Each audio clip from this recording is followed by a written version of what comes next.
Assalamualaikum warahmatullahi wabarakatuh. Perkenalkan, nama saya Siska dari kelas 9A. Tujuan saya membuat video ini yaitu untuk memenuhi tugas BDR Mapel Bahasa Indonesia kelas 9 SMP Negeri 2 Selat, Kabupaten Kuala Kapuas, Kalimantan Tengah. Sebelum itu, saya ucapkan terima kasih kepada Bapak Juprianto yang telah membimbing dalam pembelajaran kali ini. Saya akan membahas tentang pergeseran makna kata. Sebelum itu, mari kita bahas tentang pengertian bahasa. Bahasa adalah suatu alat komunikasi yang digunakan oleh sekelompok orang tertentu dan di tempat tertentu yang telah disepakati bersama. Bahasa sendiri bersifat fleksibel, yang artinya bahasa berkembang seiring dengan perkembangan zaman. Perkembangan bahasa inilah yang dapat menimbulkan kata-kata baru dan pergeseran makna suatu kata. Apa itu pergeseran makna? Pergeseran makna adalah bergesernya atau berubahnya makna suatu kata menjadi lebih luas, menyempit, membaik, ataupun memburuk. Faktor-faktor pergeseran makna. Perubahan ini tidak hanya dipengaruhi oleh faktor kesengajaan, melainkan beberapa faktor, yaitu 1. Keadaan sosial dan budaya. 2. Perkembangan teknologi. 3. Adanya asosiasi. 4. Adanya pengembangan istilah. 5. Adanya proses penyingkatan. 6. Adanya proses gramatikal. Jenis-jenis pergeseran makna. Seperti yang telah kita bahas sebelumnya, jenis-jenis pergeseran makna yaitu meluas, menyempit, membaik, ataupun memburuk. Di bawah ini kita akan membahas secara detail satu persatu jenis-jenis pergeseran makna. 1. Meluas atau generalisasi. Pergeseran makna ini berubah menjadi lebih luas daripada makna sebelumnya. Contoh, Kapten Andika Susanto memimpin pelayaran mengarungi Samudra Indonesia selama 3 bulan. Kata pelayaran dahulu adalah berlayar mengarungi lautan dengan kapal kayu atau layar, sedangkan kini berarti menggunakan mesin canggih. Contoh kedua, ketika aku tersesat di pasar malam, aku bertanya kepada kakak penjaga komedi putar di mana pintu keluar. Kata kakak dahulu berarti saudara kandung laki-laki, sedangkan kini kata kakak berarti seseorang yang umurnya di atas kita. Kedua, menyempit atau spesialisasi. Kata-kata yang mengalami spesialisasi akan berubah menjadi lebih sempit daripada kata awalnya. Contoh, adik menyukai karya-karya sastra Inggris dan Jepang. Kata sastra dahulu berarti karya tulis, sedangkan kini kata sastra berarti karya tulis yang memiliki nilai estetika seperti puisi, pantun, dan lain-lain.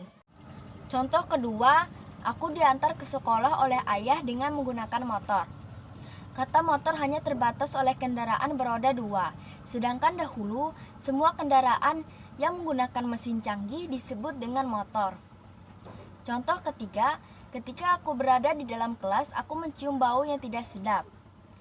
Bau tidak sedap dahulu berarti aroma yang diterima oleh indera penciuman, seperti harum, busuk, dan lain-lain. Sedangkan sekarang, kata bau hanya digunakan oleh aroma yang tidak sedap. Contoh kata lain yang mengalami spesialisasi yaitu sarjana, pendeta, kitab, madrasah, penulis, dan lain-lain.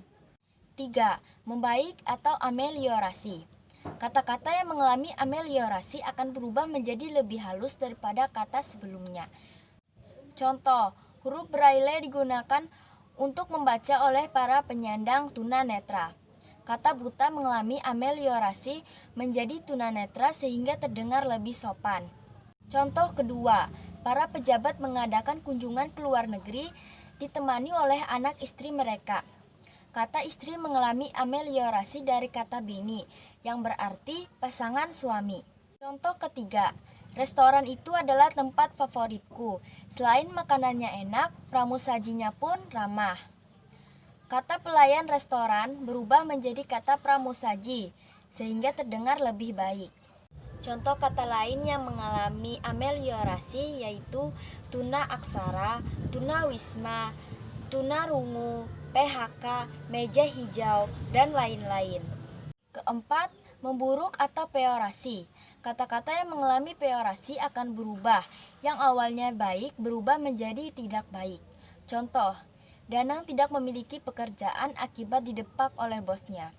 kata dikeluarkan telah berubah menjadi kata didepak, sehingga terdengar lebih kasar. Contoh kedua, Bapak tua itu merupakan bekas pejuang yang merebutkan kemerdekaan Indonesia. Kata mantan berubah menjadi bekas. Contoh ketiga, ketika aku sampai di rumah, Bibi sedang menyetrika baju. Dahulu, kata Bibi berarti istri paman, sedangkan kini kata Bibi berarti pembantu. Contoh kata lain yang mengalami peorasi yaitu kabur, bini, dan lain-lain. Sinestesia adalah perubahan yang terjadi terhadap indera penangkap pada suatu makna. Contoh, sebagai seorang penyanyi, Syahrini memiliki suara yang enak didengar. Kata suara seharusnya diiringi oleh kata merdu, sehingga semestinya diterima oleh indera pendengaran. Tetapi telah mengalami peorasi, sehingga berubah menjadi kata enak yang diterima oleh indera pengecap. Contoh kedua, juri itu ditakuti oleh peserta lomba karena komentar-komentar pedasnya. Seperti contoh di atas, kata pedas mengalami sinestesia. Contoh ketiga, senyuman gadis berambut merah itu sangatlah manis. Kata manis mengalami sinestesia yang seharusnya diikuti oleh kata indah atau cantik. Yang keenam, asosiatif. Kata-kata asosiatif akan berubah karena memiliki makna yang sama pada suatu kata. Contoh, para pejabat dewan berebut kursi di Senayan. Kata kursi bukanlah tempat duduk, melainkan posisi. Hal ini karena kata posisi telah mengalami asosiatif. Contoh kedua, di masa yang genting ini banyak sekali kabar burung yang beredar. Kabar burung telah mengalami asosiatif yang berarti isu atau gosip. Contoh ketiga, jangan pernah memberi suap kepada para pejabat. Kata suap bukanlah berarti memberi makanan kepada para pejabat, melainkan kata suap telah mengalami asosiatif yang berarti menyogok. Sekian yang dapat saya sampaikan. Jika ada salah kata, tolong dimaafkan. Wassalamualaikum warahmatullahi wabarakatuh.